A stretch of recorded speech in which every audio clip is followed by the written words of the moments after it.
আসসালামু আলাইকুম, আশা করি সবাই ভালো আছেন। তো আজকে আমরা অতি গুরুত্বপূর্ণ একটি বিষয় নিয়ে আলোচনা করব। তো আবেদন করতে গিয়ে অনেকে বিভিন্ন সমস্যা বা ভুল করে ফেলছেন। তো এটা নিয়ে অনেকেই চিন্তিত। তো এই বিষয়গুলো নিয়ে অনেকে আমাকে মেসেজ দিচ্ছেন।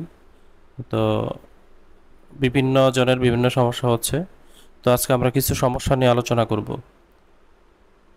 তো সেক্ষেত্রে প্রথম সমস্যাটা হচ্ছে আবেদনের সময় ছবির ব্যাকগ্রাউন্ড নীল দিয়েছি, এটা নিয়ে সমস্যা হবে কিনা। তো এটা নিয়ে চিন্তার কোনো কারণ নাই। আপনি আবেদনের সময় ছবির ব্যাকগ্রাউন্ড যদি নীল দিয়ে থাকেন তাহলে সমস্যা হবে না।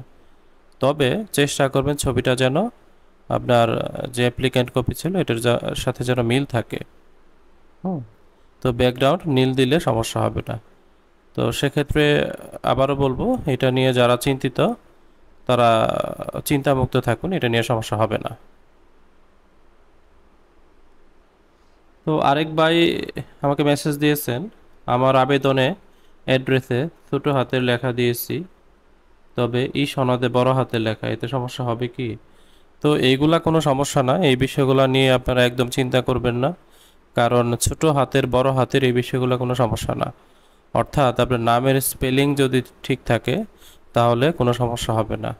তো এটা নিয়েও টেনশন করার কোনো কারণ নাই। তো এই সমস্যাগুলো যাদের আছে তারা এগুলো নিয়ে চিন্তা না করে আপনারা চিন্তা মুক্ত থাকেন, হ্যাঁ। সমস্যা নং 3, আমি থানা রূপগঞ্জ, অর্থাৎ এখানে দেখা যাচ্ছে রূপগঞ্জ বানান যেরকম উনি আবেদন কপিতে একটু অন্যভাবে দিয়েছেন। তো এতে কোনো প্রবলেম হবে কি না? তো এটাও কোনো সমস্যা না, কারণ বানান বিভিন্ন ধরনের হতে পারে। তো আপনাদের উদ্দেশ্যে একটা কথা বলতে চাই, আপনার পিতার নাম, মাতার নাম এবং নিজের নাম, এই নামের স্পেলিং যদি ঠিক থাকে তাহলে আপনার ঠিকানা যদি ভুলও হয় বা স্পেলিং যদি ভুল হয় সেক্ষেত্রে কোনো সমস্যা হওয়ার কথা না। তবে চেষ্টা করবেন আপনার যে স্থায়ী ঠিকানা এটা এনআইডি কার্ডের সাথে মিল রাখার। আর বর্তমান ঠিকানা, এটা নিয়ে সমস্যা না, এটা যে কোনো জায়গায় হতে পারে। তো এই বিষয়গুলা নিয়ে চিন্তার কোনো কারণ নাই, আশা করি বুঝতে পারছেন।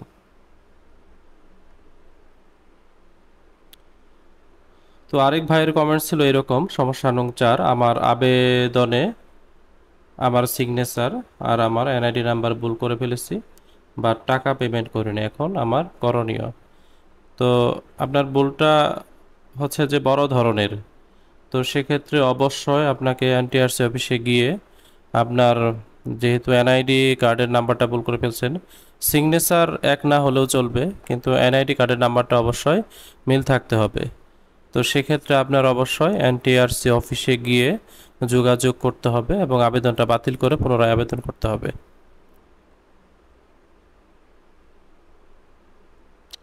তো সমস্যা নং 5 আসসালামু আলাইকুম, আমার আবেদনটি কে যে করে দিয়েছে 21টি পোস্ট দিয়ে, অর্থাৎ 21টি চয়েস দিয়ে, আমার নিজ জেলা থেকে অনেক দূরে, আলিম মাদ্রাসায় ফার্স্ট চয়েস দিয়েছে, আনপেড দেখা যাচ্ছে, এখন এটা কিভাবে বাতিল করতে পারি?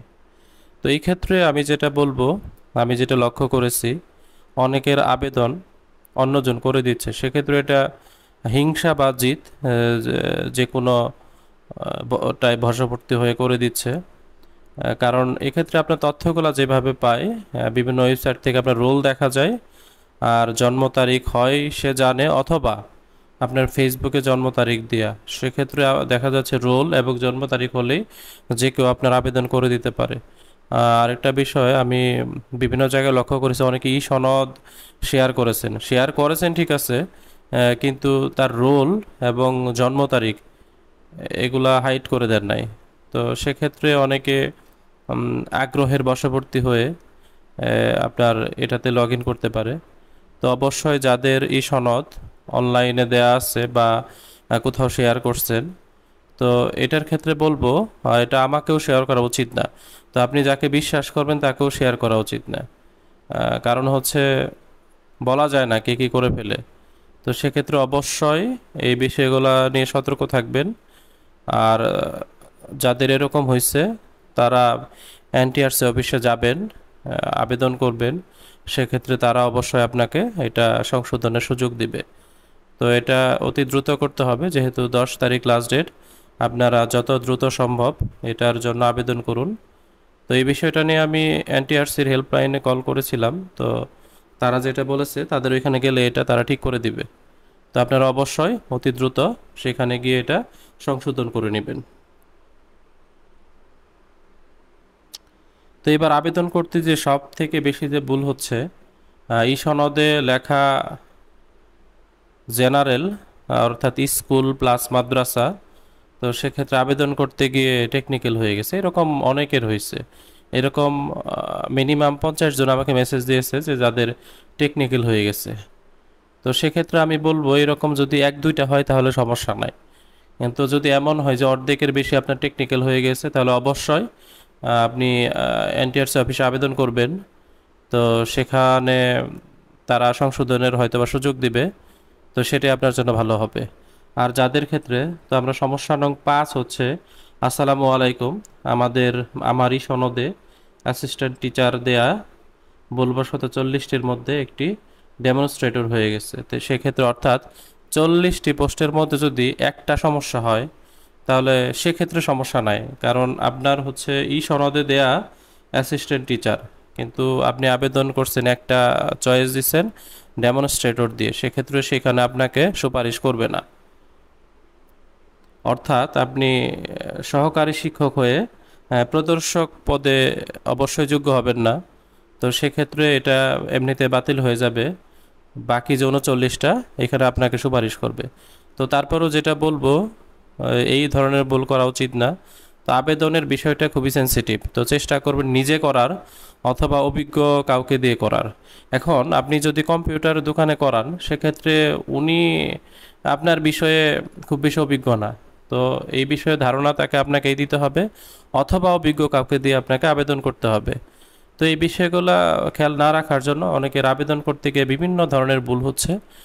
অনেকে এই বিষয়টা নিয়ে চিন্তিত। এরকমও আমাকে একজন মেসেজ দিচ্ছেন, তার হচ্ছে খাওয়া দাওয়া অফ হয়ে গেছে এই আবেদনে ভুল করতে গিয়ে। তো সেক্ষেত্রে ভুল যেন না হয় সেই চেষ্টা করবেন।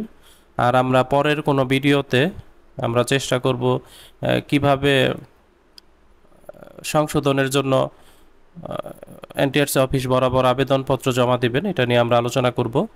আমাদের পাশে থাকুন আর আমাদের চ্যানেলটিকে সাবস্ক্রাইব করে দিন। আল্লাহ হাফেজ।